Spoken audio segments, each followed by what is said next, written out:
Habari, mimi ni Daktari Njambu, mshauri mkuu wa upasuaji wa mifupa kutoka hospitali za Apollo Vanagaram.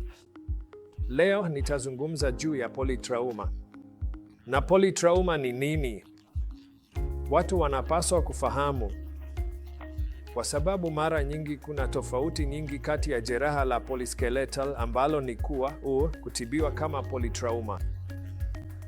Wakati kuna fractures nyingi za mifupa, inaitwa jeraha la polyskeletal. Ni mambo gani unapaswa kujua kuhusu polytrauma?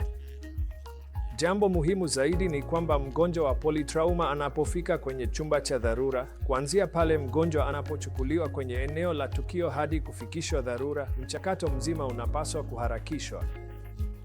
Dereva wetu wa ambulansi mara moja anawasiliana au kuwajulisha timu yetu ya dharura ili wawe tayari kwa hatua inayofuata. Hivyo, mara tu mgonjwa anapofika, daktari wa dharura anachukua uongozi na anaingia kwenye picha na anafanya kile kinachoitwa ABG, yaani njia ya hewa, upumuaji na mzunguko wa damu, na kwanza wanamstabilisha mgonjwa. Kinachofuata baada ya njia ya hewa, upumuaji na mzunguko wa damu ni eneo la jeraha. Kwa mfano, kama jeraha la kichwa ndilo linalotawala na mgonjwa ana kiwango duni sana cha Glasgow Coma Scale, basi daktari wa upasuaji wa neva anachukua jukumu la kumhudumia mgonjwa na kuanza kuchukua hatua. Iwapo ni magonjwa ya mifupa, majeraha mengi ya mifupa pamoja na uhusika mwingine wa mfumo, tunatumia hali unayoita kama dawa za kudhibiti uharibifu. DCO ni nini? Tunaita kama DCO matibabu ya mifupa ya kudhibiti uharibifu, au njia nyingine unayoita kama utunzaji kamili wa mapema. Wakati wa kufanya nini?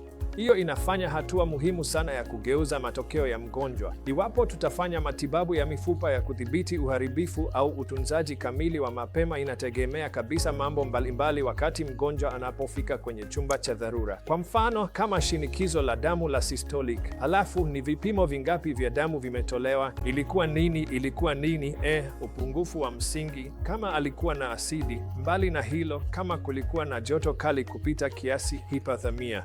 Joto kali kupita kiasi, hypothermia, ni moja ya mambo yanayoweza kumuua mgonjwa pale kuna hypothermia. Baada ya haya, tunachukua kiwango cha laktate kwenye seramu. Kiwango cha laktate kwenye seramu kikoje? Kuna mambo tunayozingatia kuamua matibabu ya mifupa au utunzaji.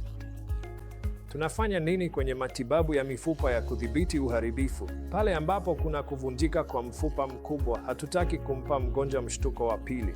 Mshtuko wa kwanza tayari umetokea wakati wa ajali ya barabarani. Mshtuko unaofuata ni kile tunachofanya hapa. Kwa hiyo, mshtuko wa pili haupaswi kutoka kwetu.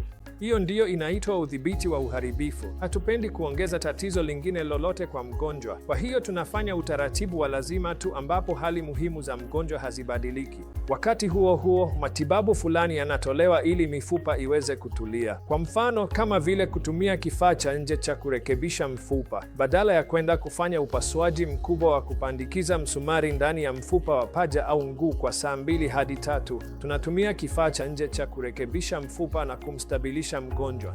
Na hata kama kuna kuvunjika kwa nyonga ambako kunasababisha damu kutoka, tunatumia kifaa cha nje cha kurekebisha mfupa na kuhakikisha damu inasimama, hali ya hemodinamiki ya mgonjwa inatengemaa. Kisha tunamwangalia mgonjwa kwa saa 24 hadi 72. Huu muda tunauita ni wakati ambapo pigo la pili linaweza kutokea. Kuanzia siku ya 2 hadi ya 5, tunahakikisha mgonjwa ametengemaa, bidhaa zote za damu zinatolewa, kama vile patils au chochote kinachohitajika. Chochote kinachohitajika kinatolewa, na mara tu mgonjwa anapotengemaa, tunampeleka kwa matibabu ya msingi kama vile kuweka msumari au kurekebisha mfupa kwa ndani baada ya siku ya 5 au ya 6. Hata kwa kesi za kuvunjika kwa mfupa wazi, tunatumia kifaa cha nje cha kurekebisha mfupa na tunasafisha jeraha na kuhakikisha mgonjwa hapati maambukizi ya aina yoyote, na pia tunatoa matibabu bora kwa mgonjwa. Kwa hivyo aina hii ya sera ya kudhibiti uharibifu wa mifupa au utunzaji wa jumla wa mapema hutumiwa kwa kesi ya polytrauma. Hii hutokea kwa uamuzi wa daktari wa upasuaji wa mifupa. Kwa hivyo niko hapa kukuambia kuhusu polytrauma na matibabu yake ya awali ya jinsi DCO au imetumiwa kwa mgonjwa wa polytrauma. Asante.